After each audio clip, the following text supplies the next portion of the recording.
Fala, família de Desascope, como é que vocês estão? Espero que vocês estejam bem. Estamos aqui para mais uma aula do nosso Fundamentos da Nossa Fé. Você que está acompanhando essa série sabe que nós estamos estudando as bases da nossa fé cristã, as bases da fé do cristianismo. Se você ainda não assistiu às aulas passadas, quero te encorajar a voltar na playlist, a assistir todas as aulas, porque os temas se entrelaçam. O nosso intuito como professores que estão ministrando esse curso é fazer com que você construa um fundamento sólido de acordo com a palavra de Deus, baseado nos temas fundamentais e essenciais da nossa fé cristã. Então, se você não assistiu, repito, volta, já confere todos os vídeos para que você possa então construir com toda a solidez esse edifício de conhecimento por meio da palavra de Deus. Hoje nós vamos estudar um tema muito importante, um tema que é chave em toda a palavra de Deus, que é o tema da expiação. O tema da expiação. Talvez você é novo na fé, ou talvez você nem é novo na fé assim, e você nunca ouviu falar da palavra expiação, ou então não entende muito bem o seu significado.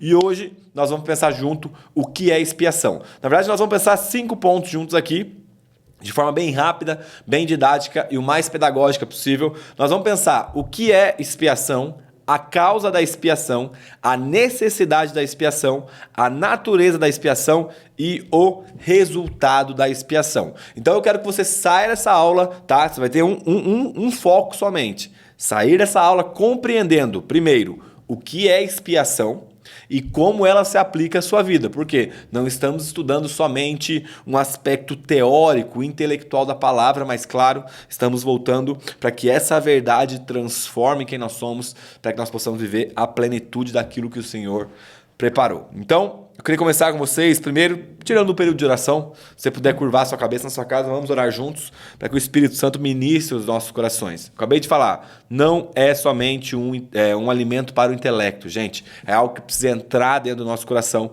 é algo que precisa transformar quem nós somos. Vamos orar juntos para que o Espírito Santo possa nos mover nesse dia.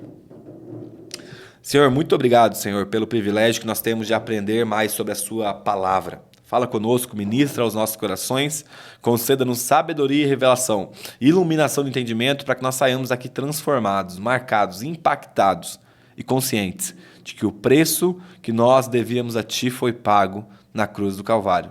Traga-nos a consciência do que é expiação, de como esse ato pode transformar a nossa vida, Senhor. Fala conosco e ministra o nosso coração, em nome de Jesus. Amém, amém e amém. Glória a Deus. Gente, primeira coisa que nós vamos pensar aqui, tá? Para já entrar direto no assunto. O que é expiação? O que é expiação? Abre comigo a sua Bíblia, Mateus, o Evangelho segundo escreveu Mateus, capítulo 1, versículo 21. Mateus 1, 21.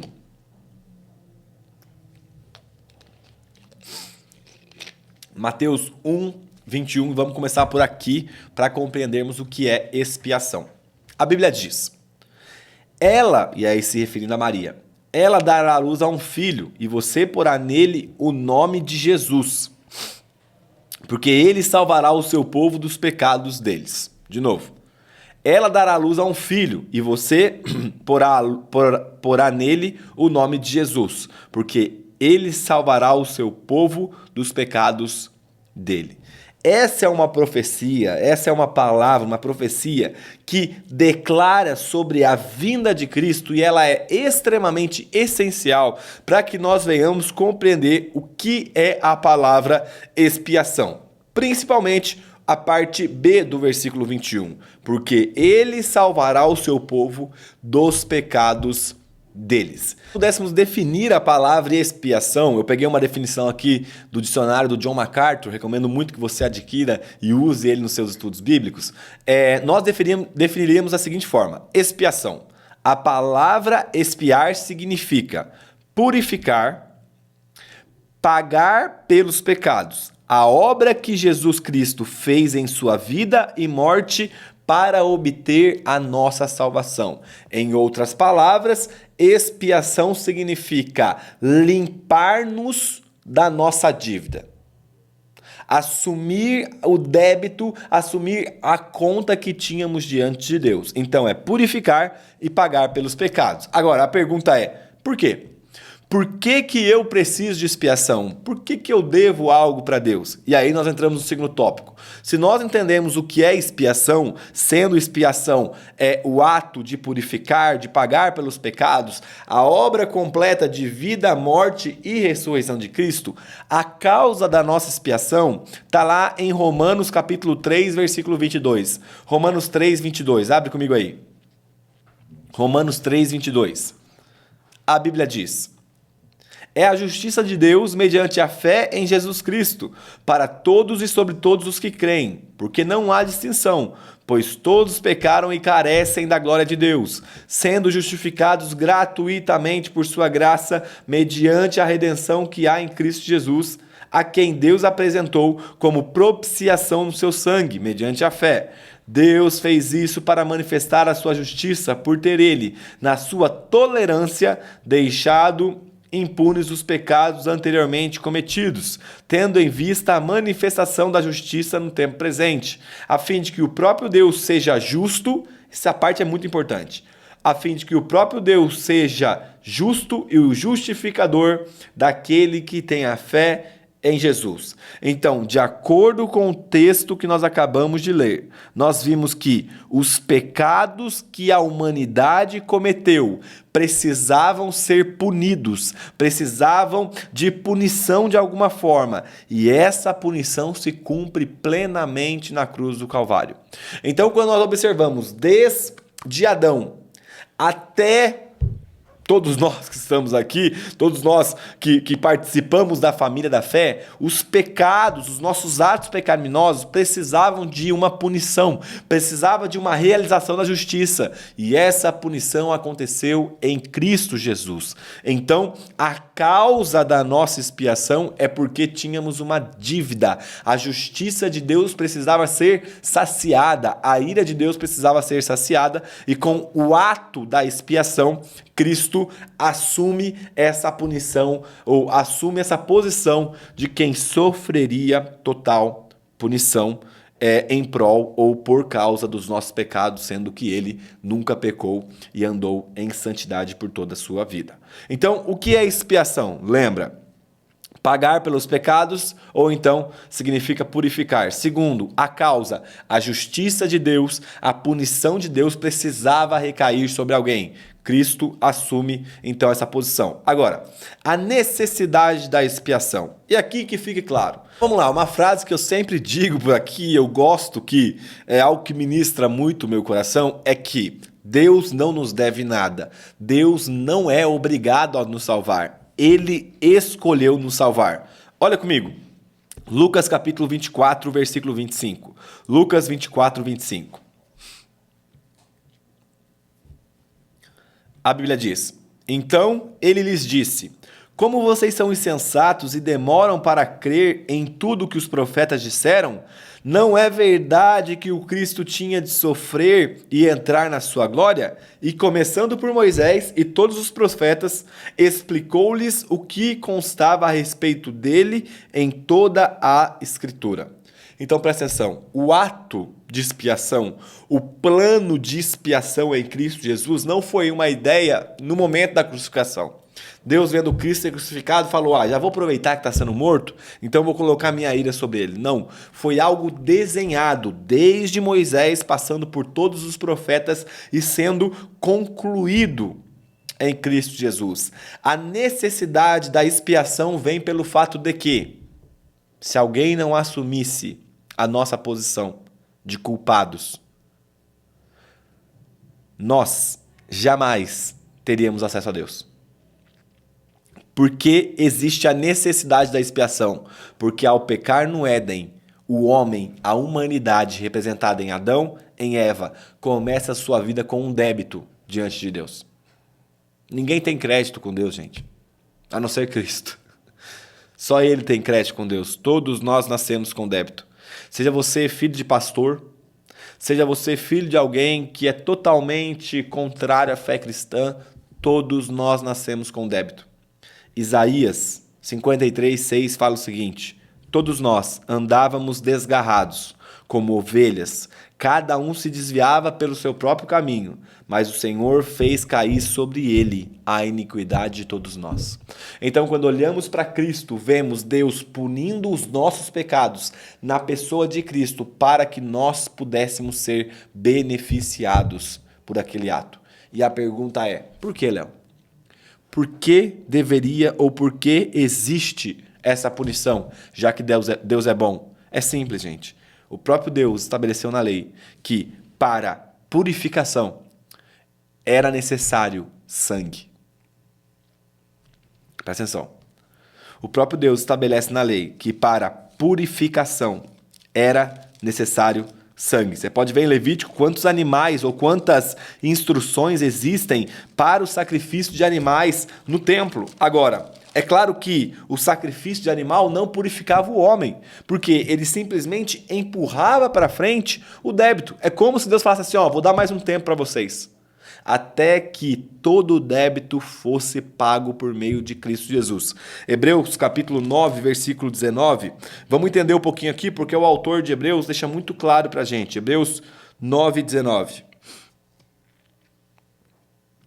A Bíblia diz: isso é uma parábola para a época presente, na qual se oferecem dons e sacrifícios, embora estes, no que diz respeito à consciência, sejam ineficazes para aperfeiçoar aquele que presta culto, pois não somente passam de ordenanças da carne, baseadas somente em comidas e bebidas e diversas cerimônias de purificação impostas até o tempo oportuno de reforma. Agora, olha isso. O autor de Hebreus era um cara fantástico. Né? Muitos creem que sejam Paulo, alguns creem que seja Apolo, enfim, não vou entrar nesse mérito da crítica textual aqui, mas é um autor incrível, porque ele faz um vínculo entre os sacrifícios que eram feitos, realizados no antigo templo, a marca do postergar, do empurrar para frente a dívida por meio do sangue de bodes, carneiros, gados e coisas do tipo, ou então por meio de alimentos, e aí ele faz um vínculo por meio do sacrifício de Cristo. E aí ele fala o seguinte: quando, porém, Cristo veio como sumo sacerdote dos bens já realizados, mediante o maior e mais perfeito tabernáculo, não feito por mãos humanas, quer dizer, não desta criação, e não pelo sangue de bodes e de bezerros, mas pelo seu próprio sangue, ele entrou no santuário de uma vez por todas e obteve uma eterna redenção. Portanto, se o sangue de bodes e de touros e a cinza de uma novilha aspergidos sobre os contaminados os santificam, quanto mais a purificação da carne, muito mais o sangue de Cristo que, pelo próprio Espírito eterno, a si mesmo ofereceu, sem mácula a Deus, purificará a nossa consciência das obras mortas para servirmos ao Deus vivo. Em outras palavras, se o sangue de bode, se o sangue de touro, se o sangue de uma novilha poderia abrir um vácuo de não débito para com Deus, quanto mais o sangue de Cristo que foi oferecido ao nosso favor. Então, a necessidade da expiação, a necessidade do pagar o preço, vem do fato que nós jamais conseguiríamos fazer isso. Gente, se Jesus não vem para cumprir a lei, morrer no nosso lugar, pagar a nossa conta diante de Deus, nós estávamos condenados eternamente. Você podia ter uma plena convicção, você ia para o inferno. Presta atenção, todos nascem indo para o inferno. O caminho do homem normal é o inferno. Por meio da obra da cruz, por meio da eleição, Deus escolhe homens e mulheres para executar a obra da salvação, para que então nós sejamos semelhantes ao Cristo, para que então o crédito que Cristo tem possa ser ou pode ser imputado a nós. Então já vimos o que é expiação, a causa da expiação, a necessidade da expiação, e agora nós vamos falar um pouquinho da natureza da expiação. Eu queria citar para vocês aqui uma frase do Wayne Grudem, que é o autor do livro que nós estamos lendo, Fundamentos da Fé Cristã. Eu recomendo muito que você compre, tem na Amazon, tem em vários lugares, sinta-se à vontade aí, comprar onde você quiser. Mas é um livraço que pode te ajudar bastante. Aliás, o Wayne Grudem também tem uma teologia sistemática, que ela é introdutória e ele tem também uma exaustiva. Recomendo as duas para vocês, mas se você está começando na caminhada cristã, recomendo então uma de capa bege, tá? Uma de capa bege.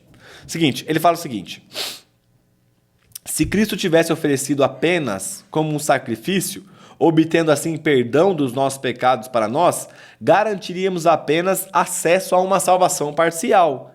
Embora nossa culpa fosse removida, seríamos como Adão e Eva quando foram criados, livres da culpa, mas capazes de pecar e sem um registro de obediência ao longo da vida.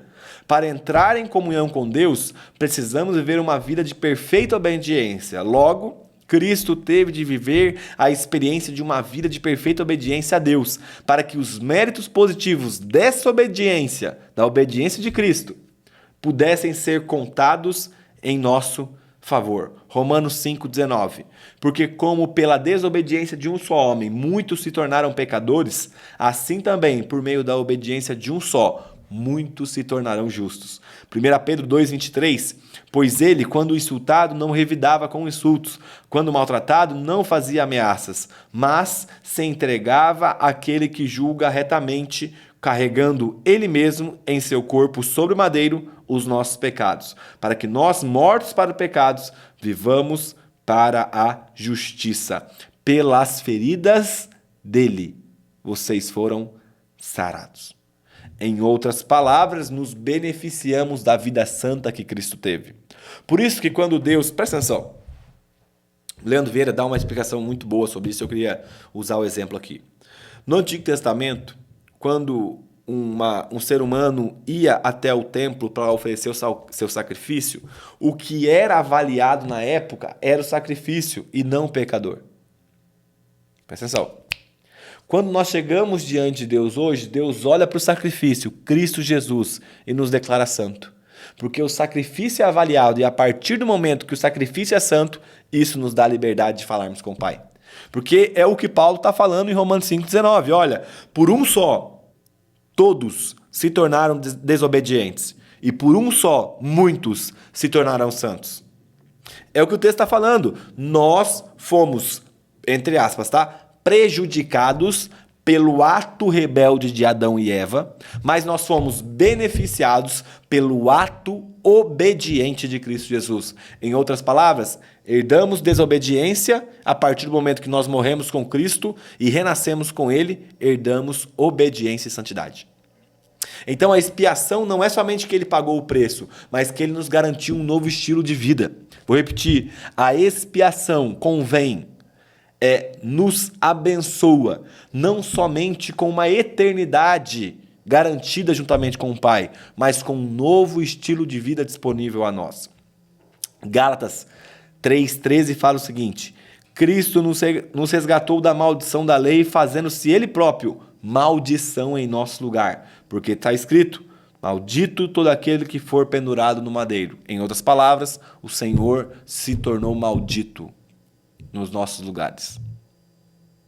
Sabe, gente, aí tem que ter consciência do tamanho da dívida que nós tínhamos. Porque somente vamos compreender o tamanho da entrega de Cristo quando entendermos que a nossa dívida era impagável por nós mesmos. Por isso que Ele teve que vir e morrer no nosso lugar. E por fim, nós já falamos, lembra, o que é a expiação, a causa da expiação, a necessidade da expiação, a natureza da expiação e agora o resultado da expiação. Como isso frutifica na minha vida, como isso gera frutos, como isso cresce dentro de mim. E Colossenses 1,13 fala o seguinte: Ele nos libertou do poder das trevas e nos transportou para o reino do seu Filho amado, em quem temos a redenção e a remissão dos pecados. Por meio da expiação de Cristo em nosso favor, nós podemos descansar que hoje aqueles que estão em Cristo Jesus já não devem mais nada para Deus. Aqueles que estavam em trevas, participavam de um reino caído, foram transportados para um reino de amor, para um reino onde Cristo é o Senhor e nós podemos ser chamados de filhos amados, porque o débito que estava em aberto por meio da prática pecaminosa de Adão, por meio da nossa prática pecaminosa, foi pago, foi expiado. Houve uma expiação em Cristo Jesus. E aqueles que antes eram depravados, agora foram purificados, obteram um preço pago por meio de Cristo. E nós podemos usufruir do quê? Desse relacionamento de amor com Deus. Então, expiação nada mais é do que purificar, pagar o preço pelos nossos pecados e nos dar uma nova um novo modo de se viver por meio dessa nova vida em Cristo Jesus. Basicamente, seria isso, expiação. Recomendo muito que você depois dê uma olhada no livro do Wayne Grudem, na Teologia Sistemática especificamente, que ele aprofunda e muito esse tema. É claro que por conta do tempo nós não conseguimos aprofundar muito, mas se você compreender que o preço que você devia, ou o débito, a conta que você tinha com Deus foi pago por Cristo Jesus, e agora você pode usufruir dos benefícios da obediência dele, e claro, essa obediência dele espelha na nossa vida para sermos obedientes também, entendeu? Não estou pegando hipergraça, gente, pelo amor de Deus. Quando nós contemplamos a santidade de Cristo, nós vamos tornar o quê? Santo. Quando nós contemplamos o Cristo, nós tornamos o quê? Cristo. Então nós precisamos ser semelhantes a Ele, mas conscientes de que o preço foi pago por Ele e nós podemos usufruir de todos os benefícios do Filho obediente, que cuida, que nos dá graça de cada dia mais rejeitarmos, como diz Tito capítulo 2, versículo 11, de rejeitarmos as paixões impiedosas, para que vivamos num novo modo, num novo estilo de vida. Basicamente, seria isso. Espero que essa aula tenha abençoado você. Não esquece, tira um print, marca a família Desescope, me marca. É muito bom saber quem está participando com a gente. Deixa aqui se você tem alguma dúvida nos comentários. E no mais, Deus abençoe vocês e até a próxima. Valeu!